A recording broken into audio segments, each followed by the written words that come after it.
Hello students, welcome back to the journey of economics, and today we're going to start with the new chapter. The name of the chapter is your demand function. इसके पहले हमने chapter 1 chapter 2 complete किया हुआ है। Market demand और market analysis, equilibrium, marginal cost, marginal revenue, बहुत सारे concepts हमने कवर अप किए हुए हैं। हमारे basic concept of business economics जो हमारा चैप्टर नंबर 1 है, और चैप्टर नंबर 2 जो हमारा मार्केट डिमांड और मार्केट सप्लाई है। फिर इसके बाद हम लोग ने कवर किया इक्विलिब्रियम।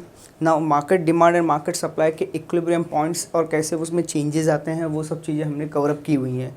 तो आज जो है, आज का सेशन होने वाला है चैप्टर नंबर 3 पे, जो है हमारा डिमांड फंक्शन, जो कि मनन प्रकाशन के टेक्स्ट बुक का चैप्टर नंबर 3 है। सो डिमांड फंक्शन की जब बात करते हैं तो डिमांड के बारे में ऑलरेडी हमने बचपन में पढ़ा हुआ है। बचपन में कब, 11वीं 12वीं में पढ़ा हुआ है कि हमने डिमांड फंक्शन क्या होते हैं। Demand function is nothing but the desire and willingness and ability of the person to purchase the certain goods and services, that is nothing but a demand. Supply के बारे में भी ऑलरेडी हमने बहुत पहले पढ़ा हुआ है, तो वो सब चीज़ों को हम क्या करेंगे, यहाँ पे कवर अप करने की कोशिश करेंगे। And then will going to see कि और कोई कुछ नई चीज़ें, जो नई चीज़ें यहाँ पे FY BCom लेवल पे आई हुई हैं, वो सब चीज़ों को हम देखेंगे। So let's start with the concept of your demand function. So demand function की जब बात करें तो हमें पता है, हमने ऑलरेडी पढ़ा हुआ है कि the term demand for the product denotes the quantity of it. The term demand for product denotes the quantity of it, and the consumer or the group of consumers are willingness to purchase at a given price at a given time.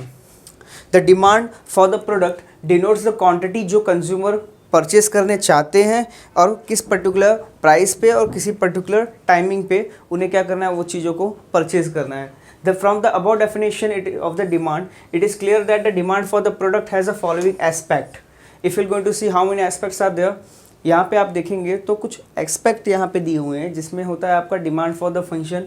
Demand product आपका depend करता है quantity, willingness and ability, price और क्या आपका time. तो कुछ चीज़ें यहाँ पे कवर अप की गई हैं जो हम लोग यहाँ पे देखने वाले हैं। It represents the desire for the commodity backed by the ability and willingness to pay for the same. Ability और विलिंगनेस एंड द डिज़ायर, ये क्या है, ये आपके डिमांड के कुछ बेसिक कॉन्सेप्ट है, डिमांड के कुछ की पॉइंट्स हैं। ये चीज़ें होनी चाहिए, तब जाके वहाँ पे क्या होगा, किसी चीज़ का डिमांड हम देख सकते हैं। जो डिमांड कॉन्सेप्ट है, डिमांड कॉन्सेप्ट के लिए ये 3 चीज़ों का होना बहुत ज़रूरी होता है, डिज़ायर, एबिलिटी एंड विलिंगनेस। फिर it is measurable concept always with reference to the price and the time period. Demand हम मेजर करते हैं किसमें, प्राइस में, और डिमांड हम मेजर कैसे करते हैं, टाइम से। Now with the change in the time, demand भी क्या होता है, हमारा चेंज होता है, और प्राइस के चेंज होने से डिमांड क्या होता है, चेंज होता है। That we are aware of it. फिर इसके बाद द थर्ड वन क्या है आपका, demand can be expressed as an individual demand for the product और market demand for the product. जब बात करते हैं हम डिमांड की, तो हमने प्रीवियस चैप्टर में पढ़ा था, 2 कॉन्सेप्ट्स के बारे में हमने पढ़ा हुआ है। एक होता है आपका इंडिविजुअल डिमांड और एक होता है आपका मार्केट डिमांड। अब इंडिविजुअल डिमांड जो होता है, वो एक इंडिविजुअल पर्सन जब किसी गुड्स एंड सर्विसेज का डिमांड करता है तो वो होता है आपका इंडिविजुअल डिमांड। और मार्केट डिमांड में किसी पर्टिकुलर मार्केट में जितने भी कंज्यूमर्स हैं, जितने भी इंडिविजुअल्स हैं, अगर वो किसी गुड्स एंड सर्विसेज का डिमांड करते हैं तो उनके टोटल डिमांड को, उनके एग्रीगेट डिमांड को हम कहते हैं market demand. For example, in the January 2015, 22,809 units of a Maruti Suzuki Alto were sold at a price range of 3,06,000 to 3,06,000 rupees to 3,82,000 rupees, and the price range indicates the difference or variation of the Altos purchased at a different prices which is significantly you can see. तो यहाँ पे specifically अगर example दे तो demand जो है function, demand is a function of a price, and when the price will going to change the demand will going to change. वो already हमने पढ़ा हुआ है। Now the most important part over here जो हम start करना है हमें, ये है हमारा law of demand. Now law of demand की जब हम बात करते हैं तो ऑलरेडी हमने लॉ ऑफ डिमांड पढ़ा हुआ है। हमने लॉ ऑफ डिमांड इसके पहले वाले वीडियोज़ में भी कवर अप किया हुआ है। लॉ ऑफ डिमांड हमने डिटेल में पढ़ा हुआ है। 12th स्टैंडर्ड में भी पढ़े हुए हैं, लेकिन कुछ ऐसी चीज़ें हैं जहाँ पे हम लोग यहाँ पे वो ऐसी चीज़ों को देखेंगे जो इससे पहले हमें देखने नहीं मिली थी। तो the law of demand, that is demand for the commodity depends upon the many factors, और जो मोस्ट इंपॉर्टेंट फैक्टर है वो क्या है आपका price of a commodity. However, there are the many other factors that will have the influence on the demand. Demand जो है सिर्फ एक प्राइस के चेंज होने से चेंज नहीं होता, बहुत सारे अदर फैक्टर्स हैं जिसमें चेंजेस अगर होते हैं तो डिमांड आपका क्या होगा, चेंज होगा। अगर अदर फैक्टर्स चेंज होते हैं तो डिमांड आपका चेंज होगा। बट जब हम स्पेसिफिकली प्राइस को लेके डिमांड में चेंजेस को देखेंगे, जब हम स्पेसिफिकली सिर्फ प्राइस को कंट्रोल करते हैं, सिर्फ प्राइस को कंसीडर करके डिमांड में जो चेंजेस हो रहा है वो चेंजेस को हम देखते हैं, that is known as what your exactly the law of demand. So law of demand एक ऐसा थियरी है जिसके अंदर हमने प्राइस और डिमांड के बीच के रिलेशनशिप को स्टडी किया है, उसको रिलेशनशिप को हमने क्या किया है वहाँ पे स्टडी करके उसको रिप्रेजेंट किया हुआ है। So for example the demand for the Yuvraj 215, a type of a small tractor sold by the Mahindra and Mahindra at a given period of time will depend upon the several factors। जैसे अब जब हम Mahindra company के एक युवराज करके कोई model है tractor की, class Mahindra and Mahindra company की एक मॉडल है जो है युवराज 215। अब ये युवराज 215 मॉडल जो है ट्रैक्टर का महिंद्रा एंड महिंद्रा कंपनी का, ये कौन से अदर फैक्टर्स पे डिपेंड करेगा, तो सबसे पहला क्या है हमारा प्राइस ऑफ द युवराज 250। जो तुम्हारा मॉडल है उस मॉडल का प्राइस क्या है, वो प्राइस क्या करेगा यहाँ पे डिसाइड करेगा आपका demand. Second, the price of the other similar tractors. Now other similar tractors means what, जैसे युवराज 215 है, एक मॉडल है महिंद्रा कंपनी का, वैसे बहुत सारे अदर कंपनीज होंगे जो ट्रैक्टर मैन्युफैक्चर करती होंगी, या फिर बहुत सारे अलग मॉडल्स होंगे जो खुद महिंद्रा एंड महिंद्रा क्या करता है यहाँ पे मैन्युफैक्चर करता हो सकता है होगा। तो यहाँ पे ट्रैक्टर्स की जब बात करें, मॉडल्स की बात करें, तो जो अदर सिमिलर ट्रैक्टर्स या अदर सिमिलर मॉडल्स हैं उनके प्राइसेस भी क्या करते हैं यहाँ पे आपके डिमांड फॉर द युवराज 215 को अफेक्ट करते हैं। Then cost of a fuels to run the tractor. अब ट्रैक्टर का माइलेज कितना है, पेट्रोल का प्राइस कितना है, कॉस्ट ऑफ फ्यूल कितना है, वो डिपेंड करता है तुम्हारा डिसाइड करता है डिमांड फॉर द युवराज 215। अगर इसका माइलेज अच्छा है, अगर कॉस्ट एफिशिएंट है, एक पर्टिकुलर फ्यूल में एक लीटर के पेट्रोल में अगर ये कुछ सर्टन नंबर ऑफ किलोमीटर्स चलता है और अच्छी माइलेज देता है, देन इट इज़ गुड। और एल्स क्या होगा, अगर अच्छी माइलेज नहीं है तो वो भी इसके डिमांड को अफेक्ट करता है। Then after the interest rate the farmers have to pay on the loans taken to purchase the tractor. कभी हम लोग क्या करते हैं, कभी हम लोग लोन लेते हैं अपने ट्रैक्टर को परचेज़ करने के लिए, जो हमने कैपिटल एसेट्स परचेज़ किया हुआ है किसी के भी बिजनेस का। Not only I am talking about the farmers who are working in the agriculture में जो फार्मर्स काम करते हैं, सिर्फ मैं उन्हीं के बारे में बात नहीं कर रहा हूँ। बहुत सारे ऐसे कंपनीज़ हैं, बहुत सारे ऐसे मल्टीनेशनल्स हैं जहाँ पे हम एक lump sum amount of capital expenditure करते हैं किसी न किसी कैपिटल एसेट्स को परचेज़ करने के लिए। वो हो सकता है प्लांट एंड मशीनरी हो सकता है वो क्या हो, लैंड एंड बिल्डिंग इक्विपमेंट्स, तो ये सब क्या है, this are the capital assets. ठीक वैसे ही एक फार्मर जब ट्रैक्टर परचेज़ करने के लिए लोन लेता है तो उसके ऊपर लगने वाला इंटरेस्ट भी क्या है तुम्हारा डिसाइड करता है demand for the Yuvraj 215। Then the income level of a farmer, advertisement and the promotion of a tractor. Now farmer की इनकम कितनी है वो भी डिसाइड करता है डिमांड फॉर द युवराज 215। अगर इनकम ज़्यादा है तो सब परचेस करेंगे, इनकम कम है तो परचेस नहीं करेंगे। ठीक वैसे जितना एडवर्टीजमेंट होगा, जितना प्रमोशन होगा, उतने ज़्यादा फार्मर्स जो हैं इस युवराज 215 को परचेस करेंगे। और अगर एडवर्टीजमेंट और प्रमोशन नहीं हो रहा है, किसी को पता नहीं है कि युवराज 215 होता क्या है, ऑब्वियसली कोई परचेज़ नहीं कर पाएगा। तो बेहतर है कि जितना ज़्यादा सेल्स हो, जितना ज़्यादा एडवर्टीजमेंट करो, जितना ज़्यादा तुम्हारा मार्केटिंग है, उतना ही क्या होगा, तुम्हारा सेल्स इंक्रीज होगा। Then the geographical conditions in the which the tractor will going to be used. Now tractor तुम कहाँ यूज़ करोगे? Now if you going to see where you will going to use the tractor will be used that geographical conditions will going to decide Yuvraj 215 का क्या होगा। तो ये जो हमारा युवराज है, ये युवराज 215 जो मॉडल है, ये युवराज 215 मॉडल जो है ग्राफिकल लोकेशन और ग्राफिकल कंडीशंस पे भी डिपेंड करता है, ऑफ द रोड है कि ऑन द रोड है कि एग्रीकल्चर लैंड में। So there are the many more things, agriculture land में भी कौन से फर्टाइल या non fertile, then in that also there are the many other kind of different types of agriculture lands are there. सो वो सब चीज़ें यहाँ पे क्या करती हैं, अफेक्ट कर सकती हैं। If we assume that all the factors except the price of the tractor remains the same, then we can derive the functional relationship between the demand for and its price alone. जब हम ये जो other factors हमने देखे हैं अभी, जो demand था युवराज 215 का, डिमांड फॉर द 215 युवराज का जो मॉडल है महिंद्रा एंड महिंद्रा के ट्रैक्टर का, अब ये मॉडल, ये जो डिमांड है ये पर्टिकुलर प्रोडक्ट का, इसको बहुत सारे फैक्टर्स अफेक्ट करते हैं जो कि हमने अभी देखे हैं। तो इन फैक्टर्स में से सिर्फ और सिर्फ मैं प्राइस को सिलेक्ट करता हूँ और बाकी सब अदर फैक्टर्स को मैं कांस्टेंट रखता हूँ। अब बाकी सब अदर फैक्टर्स में कोई चेंजेस होने वाले नहीं हैं, सिर्फ और सिर्फ प्राइस के चेंज होने पे अगर मेरा डिमांड फॉर द युवराज 215 अगर चेंज होता है तो उस रिलेशनशिप को बोला जाता है लॉ ऑफ डिमांड। उस रिलेशनशिप के स्टडी को बोला जाता है law of demand.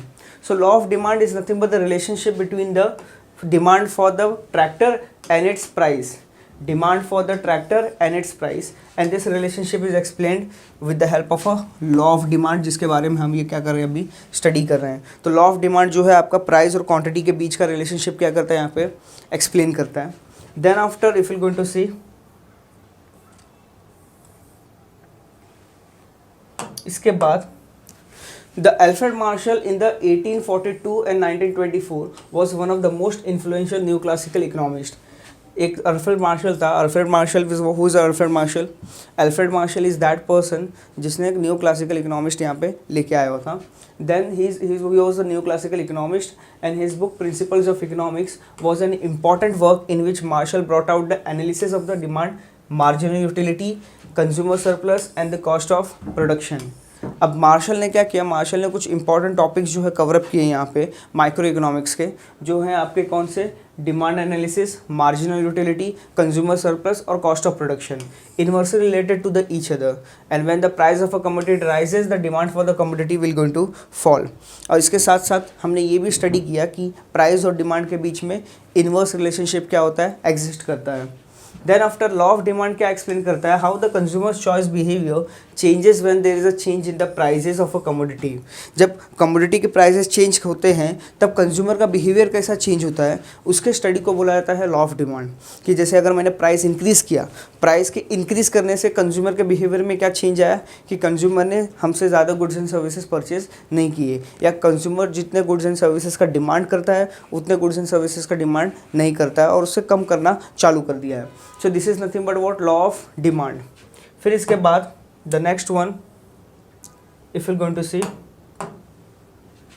in the market situation, if the other factors affecting the demand for the commodity does not changes but only the price changes, then the consumer's commodity when its price rises. Consumer is commodity when its price rises, and this behavior of a consumer is likely to buy more of a commodity when the price falls and less of a commonly observed behavior, and law of demand is based on the such observed behavior.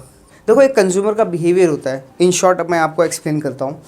एक consumer का behaviour होता है कि अगर price आप increase करते जाएंगे तो कंज्यूमर परचेज नहीं करेगा। कोई भी कंज्यूमर हो वो कंज्यूमर परचेज नहीं करेगा। कब? जब आपके गुड्स एंड सर्विसेज का प्राइसेस क्या हो रहे हैं, इंक्रीज़ हो रहे हैं। गुड्स एंड सर्विसेज के प्राइसेस कॉन्स्टेंटली इंक्रीज़ हो रहे हैं, consumer behaviour will going to fall. Consumer वहाँ पे क्या करेगा, डिमांड अपना कम कर देगा और बिहेवियर में कंज्यूमर के काफ़ी चेंजेस आने लगेंगे, जिसकी वजह से हमें समझ में आ जाए कि what exactly is going on in the market. So law of demand and the market strategy. Now why we are using the law of demand. इसके पहले हम बचपन से पढ़ते आ रहे हैं कि लॉ ऑफ डिमांड इंपॉर्टेंट है, law of demand is very important one. But वो लॉ ऑफ डिमांड का एप्लीकेशन कहाँ पे हो रहा है, हम कहाँ पे अप्लाई कर सकते हैं, कहाँ पे अप्लाई कर रहे हैं, that is nothing but what exactly your law of demand and the marketing strategies. When the seller announces the discount sales or popularizes the offers to buy one and get one free, they are applying the law of demand to their market strategies. However, in the real life situation, price is not only the dynamic factor. There are There may be the changes in the other factors too, like the rival firm may also announces the similar discount sales, or the product may go out of the fashion, or the people may not buy the even at a discounted prices. जरा ध्यान देना, समझने की कोशिश करेंगे। यहाँ पे क्या बोलना क्या चाह रहा है कि when the seller announces a discount on sales or popularizes the offer buy one get one free, they are applying the law of demand.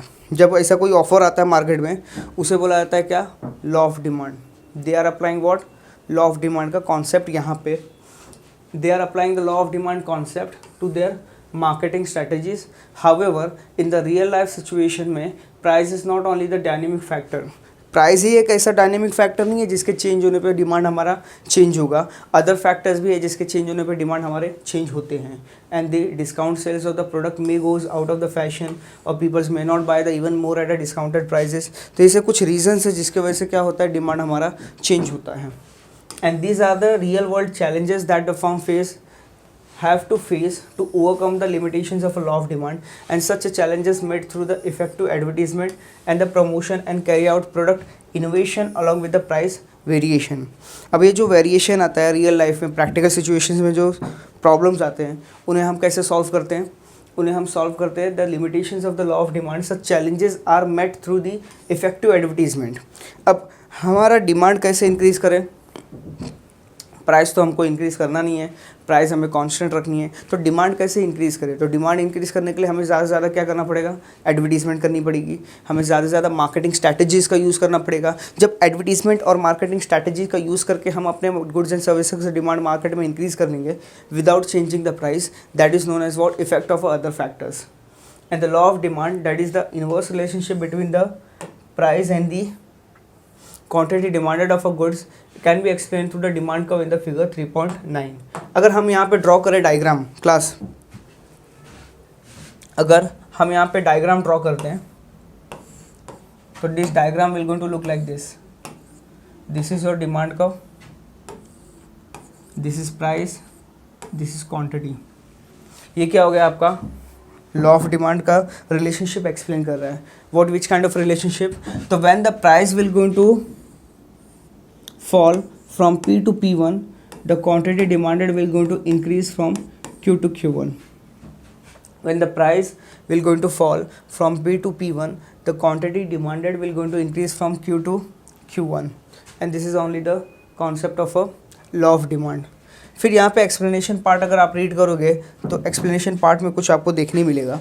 Now what is that explanation, the explanations are nothing but the figure 3.1, the price is measured on the vertical axis and quantity is measured on the horizontal axis, and the line DD is a demand curve and it slopes downwards from left to the right, and it shows the inverse relationship between the price and the quantity demanded. अब inverse relationship ये क्या करता है, show करता है price और quantity demanded के बीच में. The law of demand is based on the certain assumptions. ज़रा ध्यान देना, अब ये जो लॉ ऑफ डिमांड है, लॉ ऑफ डिमांड जो एक्सप्लेन करता है कि इन्वर्स रिलेशनशिप एग्जिस्ट करता है प्राइस और डिमांड के बीच में. जो इन्वर्स रिलेशनशिप एग्जिस्ट करता है प्राइस और डिमांड के बीच में, वो किसी न किसी अजम्पशन पे डिपेंडेंट होता है. बहुत सारे अजम्पशंस होते हैं जो हम करते हैं और जिसके बेसिस पे थ्योरी क्या होती है, करेक्ट होती है. So what are those assumption, the first one is what your, there is no change in the consumer income. क्योंकि लॉ ऑफ डिमांड जो है, लॉ ऑफ डिमांड रिलेशन है प्राइस और डिमांड के बीच में. क्लास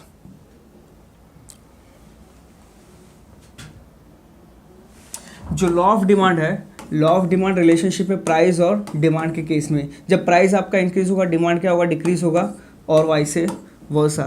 तो ये जो रिलेशनशिप है, ये रिलेशनशिप है आपका लॉ ऑफ डिमांड में. लॉ ऑफ डिमांड में क्या है आपका, ये रिलेशनशिप है.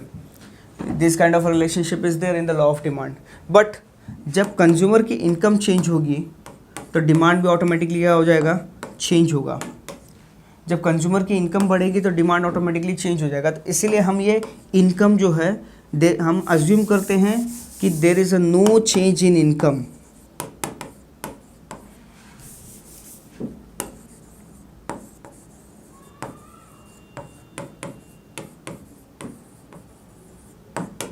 There is no change in income.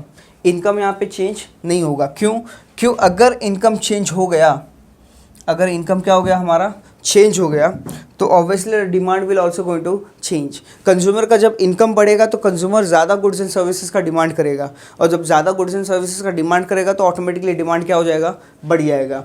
Then second one क्या है तुम्हारा, no change in the price of a related goods. अब जो रिलेटेड गुड्स है उसके प्राइजेस में क्या होना चाहिए, ये कुछ भी चेंज नहीं होना चाहिए। The price of the substitutes and the complementary should remains the same and if they changes the consumers preference will going to change which may invalidate the law of demand. अब price of a related goods, देखो दो type का related goods होते हैं, एक होता है आपका सब्स्टिट्यूट गुड्स और एक होता है आपका कॉम्प्लीमेंट्री गुड्स। अब प्राइस अगर सब्स्टिट्यूट गुड्स का इंक्रीज़ हो रहा है तो हमारा डिमांड क्या होगा, इंक्रीज़ होगा। प्राइस अगर कॉम्पिटिटर के गुड्स एंड सर्विसेज का प्राइस अगर इंक्रीज़ हो रहा है तो हमारा क्वांटिटी, हमारा प्राइस क्या होगा, हमारा डिमांड क्या होगा, हमारा क्वांटिटी डिमांडेड भी इंक्रीज़ होगा। In the similar manner complementary goods में क्या होगा, इट इज़ अ डिफरेंट। तो दैट्स वाई जो प्राइस ऑफ कमोडिटीज़ होते हैं, जो रिलेटेड कमोडिटीज़ होते हैं, उनके प्राइजेस को क्या करते हैं हम यहाँ पे कंसिडर नहीं करते। Next one, now the third assumption is there is no change in the taste preferences habits। ये सब कुछ ऐसी चीज़ें हैं अगर ये चेंज होती हैं तो अकॉर्डिंगली डिमांड क्या होता है, चेंज होता है। जैसे हम किसी गुड्स एंड सर्विसेज का डिमांड कर रहे हैं, अब उस गुड्स एंड सर्विसेज का हम अगर डिमांड कर रहे हैं यहाँ पे, तो अगर वो पर्टिकुलर कस्टमर को प्रेफरेंस है, उसकी टेस्ट है, उसका हैबिट है, then he will going to demand more. और उसके टेस्ट प्रेफरेंस हैबिट नहीं है तो he will not going to demand at all, कभी भी डिमांड नहीं होगा। सो टेस्ट प्रेफरेंसेस को भी क्या किया हमने यहाँ पे कांस्टेंट माना है कि ये सब चीज़ें चेंज नहीं होनी चाहिए। Then uncertainty about the future, देखो अनसर्टनिटी अबाउट द फ्यूचर ये ऐसी चीज़ है, फ्यूचर जिसे फ्यूचर अनसर्टनिटी भी बोला जाता है। अब यहाँ पे होता क्या है कि फ्यूचर अनसर्टनिटी हो, फ्यूचर जो है हमारा अनसर्टन है, हमें पता नहीं है कि फ्यूचर में होगा क्या, what will going to take place in the future, हमको we are not aware of it। so better है हम क्या करें, फ्यूचर एक्सपेक्टेशन को जो हो सकता है, जो अनसर्टनिटी है, उसके बेसिस पे हम अपना प्रेजेंट हम लोग डिसाइड नहीं कर सकते। तो मोस्ट ऑफ द टाइम होता है कि जब कंज्यूमर्स होते हैं उनको लगा कि हाँ नेक्स्ट डे प्राइस क्या होने वाला है, बढ़ने वाला है, तो आज ही वो क्या करेंगे, सब लॉट परचेस करके रख लेंगे, सब गुड्स एंड बहुत सारे गुड्स एंड सर्विसेज का लॉट क्या करेंगे कंज्यूमर, आज ही परचेस कर लेंगे, क्योंकि कल प्राइस क्या होने वाला है, बढ़ने वाला है। That is the uncertainty about the future और future expectation of the prices. फिर इसके बाद और भी अदर फैक्टर्स है जो आपके क्या करते हैं, जो अजम्पशंस में कवर अप है, जो आपके डिमांड को चेंज करता है when the price is changing. So the no change in the size of population and its composition. अब पॉपुलेशन का कंपोजिशन और पॉपुलेशन का नंबर ऑफ साइज़ और साइज़ ऑफ द पॉपुलेशन, अगर दोनों चीज़ें अगर यहाँ पे चेंज होती है या फिर दोनों में से एक चीज़ चेंज होती है तो यहाँ पे क्या होगा, ऑब्वियसली डिमांड क्या हो जाएगा, चेंज होगा, डिमांड क्या होगा, इन्फ्लुएंस होगा। क्यों हो सकता है कि हमने जो गुड्स एंड सर्विसेज बेचने हैं, हम जो गुड्स एंड सर्विसेज मार्केट में सेल कर रहे हैं वो चिल्ड्रंस के लिए है, वो किड्स के लिए है। अगर वो किड्स के रिलेटेड नहीं है, किड्स से रिलेटेड नहीं है, अगर किड्स उस चीज़ों का डिमांड करते हैं तो we will not be able to supply the same. तो that thing is coming under over here in case of a population size. Then the changes in the advertisement, अगर एडवर्टीजमेंट एक्सपेंडिचर में changes हुआ, अगर advertisement expenditure में changes होता है तो वहाँ पे डिमांड आपका क्या होगा, चेंज होगा। भले ही प्राइस ऊपर हो या प्राइस नीचे हो, डिमांड क्या होगा आपका, चेंज हो जाएगा। क्यों, क्योंकि एडवर्टीजमेंट में क्या हो रहा है, चेंजेस हो रहा है। The changes which are taking place in the advertisement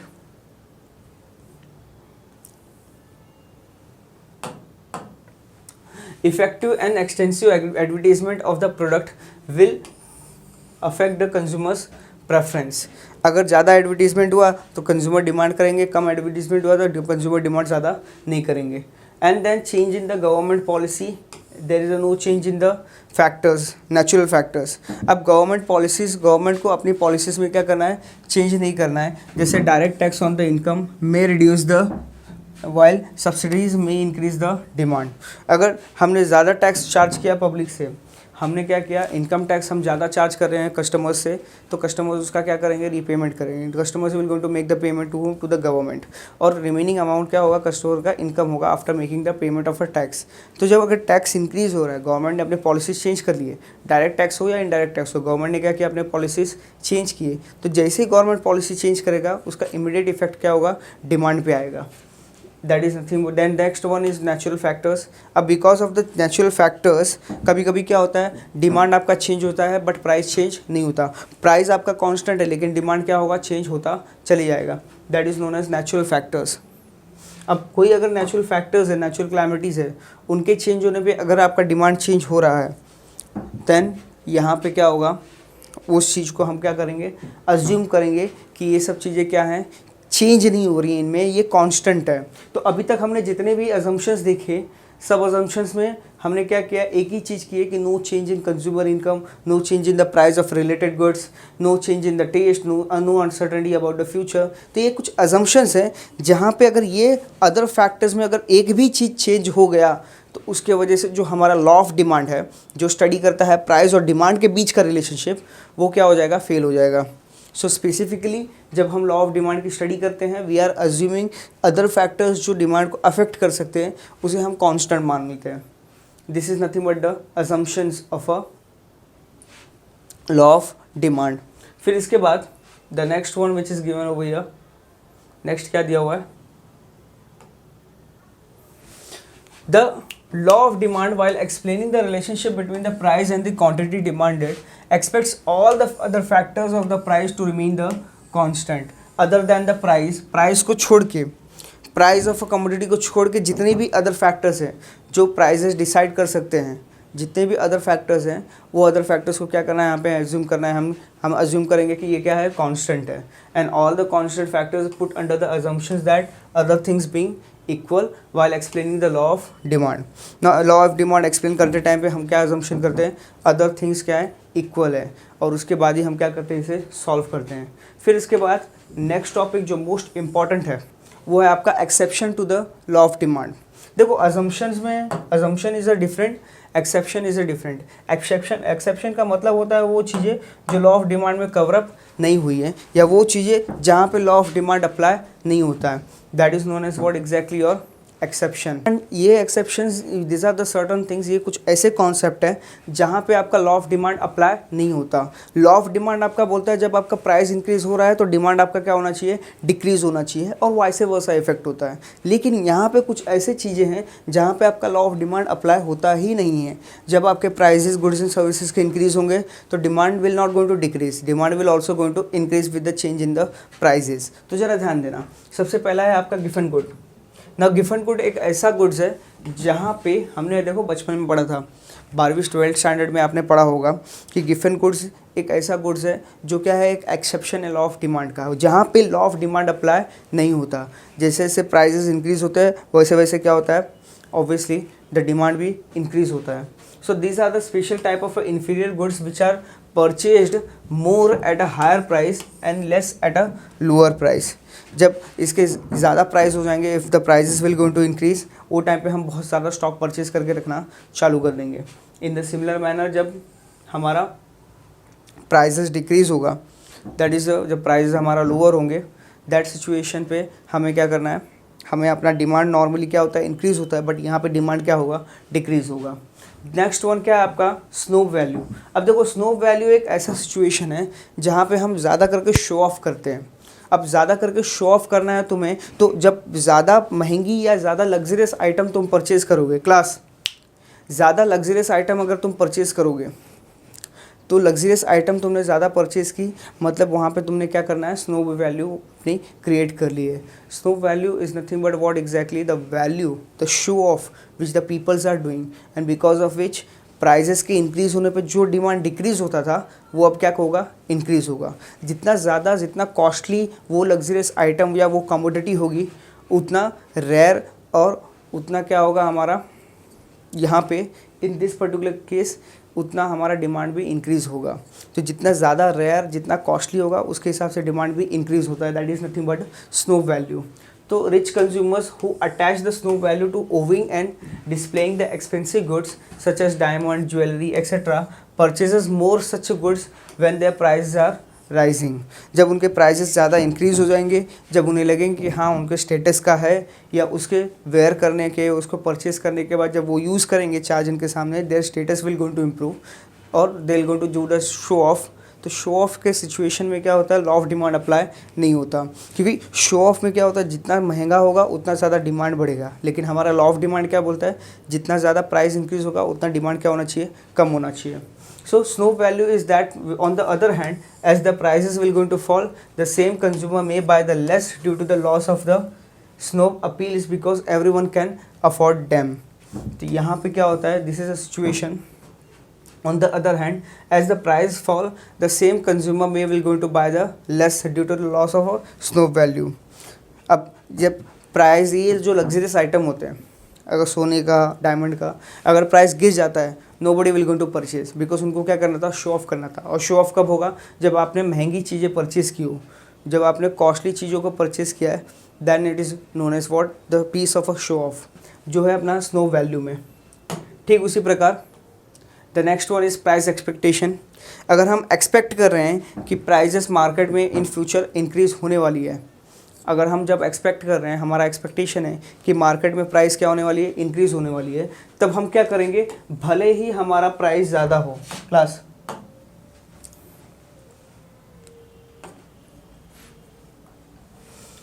अब भले ही प्राइस हमारा ज़्यादा हो, डिमांड भी क्या हो जाएगा, इंक्रीज़ हो जाएगा। क्यों, क्योंकि यहाँ पे जो हम एक्सपेक्टेशन कर रहे हैं, ये एक्सपेक्टेशन ये ऐसा है कि इन फ्यूचर मान लो प्राइस क्या होने वाला है, इंक्रीज़ होने वाला है। हमने एक्सपेक्टेशन किया कि प्राइस इन फ्यूचर क्या होगा, इंक्रीज़ होगा, तो उस हिसाब से हमारा डिमांड क्या हो जाएगा, यहाँ पे डिक्रीज़ हो गया। उस हिसाब से डिमांड हमारा क्या हो गया, डिक्रीज़ हुआ। नाउ अभी भी प्राइस हमारा क्या है, अभी भी प्राइस इंक्रीज़ ही हो रहा है। Class pay attention. अब एक्सपेक्टेशन में होता क्या है, मान लो आज प्राइस इंक्रीज़ हुआ तो नॉर्मली डिमांड क्या होता है, डिक्रीज़ होता है। लेकिन इन फ्यूचर प्राइस और ज़्यादा इंक्रीज़ हो सकता है। प्राइस क्या हो सकता है, प्राइस और ज़्यादा इंक्रीज़ हो सकता है। तो प्राइस इन फ्यूचर ज़्यादा इंक्रीज़ होगा तो मतलब ज़्यादा कॉस्टली डिमांड रहेगा, तो बेटर है कि इंक्रीज़ इन प्राइस पे हम क्या करें, आज ही हमने क्या करना है, गुड्स एंड सर्विसेज परचेज कर लेने हैं, क्योंकि इन फ्यूचर इसके प्राइजेस क्या हो सकते हैं, इंक्रीज़ हो सकते हैं। तो ये जो एक्सपेक्टेशन अबाउट द फ्यूचर होता है, फ्यूचर एक्सपेक्टेशंस होते हैं, वो केसेस में भी क्या होता है, यहाँ पे आपका डिमांड इंक्रीज़ होगा। भले ही प्राइस आज इंक्रीज़ हो रहा है लेकिन डिमांड भी क्या होगा, इंक्रीज़ होगा। क्यों, क्योंकि सबको लग रहा है, एक्सपेक्टेशन है कि मार्केट में आगे जाके और प्राइस बढ़ेगा। तो बेहतर है कि as compare to the tomorrow's price, today's price पे हम क्या करें, अपने गुड्स परचेज कर लें। Then emergency. अब एमरजेंसी के केस में लॉ ऑफ डिमांड यहाँ पे अप्लाई नहीं होता। लॉ ऑफ डिमांड क्या बोलता है, जब प्राइसेस इंक्रीज़ होगा तो डिमांड क्या होना चाहिए, डिक्रीज़ होना चाहिए। लेकिन जब हमें एमरजेंसी होती है, इन केस ऑफ एमरजेंसी, कोई भी एमरजेंसी हो सकती है, एमरजेंसीज केसेस में क्या होता है, भले ही उसके प्राइसेस इंक्रीज़ हो रहे हैं, हम उसको डिमांड करेंगे। भले ही प्राइसेस वहाँ पे इंक्रीज़ है, भले ही वो कॉस्टली है, भले ही उसके प्राइसेस इंक्रीज़ हो रहे हैं, लेकिन हम उसको डिमांड करेंगे। So in the time of a war, the famine, major illness etcetera, house purchases more of the goods even when their prices are rising. तो ऐसे सिचुएशन में क्या होता है, हाउस होल्ड्स जो हैं, कंज्यूमर जो है, वो ज़्यादा गुड्स परचेज करता है as compare to the normal situation. क्यों, क्योंकि वहाँ पे एमरजेंसी होती है। Then the next one is nothing but the fashion. When the consumer gives the importance to the fashion, the rise in the price of these goods will not lower the demand. अगर किसी भी चीज़ का fashion चल रहा है, किसी भी चीज़ का क्या चल रहा है, फैशन चल रहा है, किसी भी चीज़ का फैशन क्या हो रहा है, चल रहा है, तो वो चीज़ें हमें क्या करनी होती है, अगेन द शो ऑफ करनी होती है। तो वो फैशन जो रिसेंट ट्रेंड होगा, अब जो रिसेंट फैशन होगा उसके प्राइजेस क्या होंगे, ऑब्वियसली इंक्रीज़ होंगे। जो गुड्स एंड सर्विसेज है, सपोज क्लोथ हो गए, क्लोथ्स हो गए ना, क्लोथ्स मैं जब परचेज करने जाऊंगा, वेयर करने जाऊंगा, जब मैं परचेज करूंगा and then I am going to wear it, if it is in the fashion, उसके प्राइजेस ज़्यादा होंगे। भले ही प्राइजेस ज़्यादा है फिर भी हम क्या करेंगे, उसे परचेज करेंगे। क्यों, क्योंकि आजकल का फैशन चल रहा है। सो जो फैशन है, फैशन के ऊपर भी डिपेंड करता है आपका डिमांड। भले ही आपके प्राइजेस क्या हो रहे हैं, इंक्रीज़ या डिक्रीज़ हो रहे हैं, लेकिन अगर if it is relevant to the fashion, तो फैशन का है तो obviously will going to purchase even at a higher price. जबकि डिमांड, जब लॉ क्या बोलता है, जबकि लॉ बोलता है जब हमारा प्राइस क्या होगा, इंक्रीज़ होगा, तो डिमांड हमें क्या करना चाहिए, कम करना चाहिए। So this is nothing but exactly ये क्या था हमारा, this are the exceptions to the law of demand, जो ऑलरेडी हम लोग ने कवर अप किया हुआ है। and in the next lecture we're going to start with the determinants of demand. So यहाँ पे अगर ध्यान देंगे तो आज हमने डिमांड एनालिसिस चैप्टर चालू किया, डिमांड फंक्शन, जहाँ पे लॉ ऑफ डिमांड, उसके अजम्पशंस एंड द एक्सेप्शंस हमने कवर अप किए हुए हैं. And in the next lecture what will going to do, will just going to start with the next part which is nothing but the determinants of demand. और ये determinants क्या होते हैं, ये अदर फैक्टर्स ही होते हैं, लेकिन ये अदर फैक्टर्स डिमांड को कैसे इफेक्ट करते हैं थोड़ा डिटेल में हम जानेंगे नेक्स्ट लेक्चर में for the determinants of demand. So till the time you will going to revise the previous video, you will going to watch the previous videos and you will going to revise the previous chapters. So now end our session and we're going to continue in the next lecture. Thank you.